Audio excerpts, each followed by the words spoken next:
Hello, hello, hello. This is your Inang Dubai. So, today, ari kita sa Guimaras Island.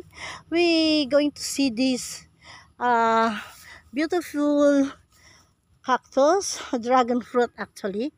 O ilang to, ano yung balay, hindi, ang mga totoo, ang ilang bunga. Oh, tiga dyan ka damo. Hello, good morning, good morning. Kadamo sang bunga nila, oh. Tawa bala, nan. Amo na sa isa ka puno, oh. Kabilang, no. Isa, dua, tatlo, apat, lima, anong, pito. Walo, siyam, pulo, 11, 12, 13, 14, 15. Mga 20 sa isa ka punuan. Tika punuan, amo sinakadamo. No, look at that. No, amo sinang, amo na, oh. Kakanami sa mga bunga, ka mga dalago. Natuwa bala, oh. Like that one. Oh. Kagabi niyo mga friend, mga matamis, ganyan, kasi isang variety, kasi isang dragon fruit. So, ano nakakaon ako sa dragon fruit. So, di ko pala namian, kaya hindi saya tamis, po niya.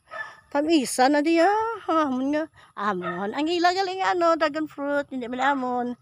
So, somehow, marintahan ko ni. Arintay, gita si ng Dubai, isang dragon fruit, di sa Guimaras ba? Ang gamay lang mga plantation like this, Gaway pa na sus hasta pa to sa ubos hindi tayong gawin kaya. Sige lang, hindi mangarap lang ta.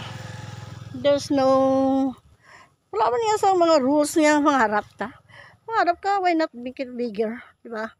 Hi, hello, hello. So hasta lang dyan na akong vlog, ha. See you next time.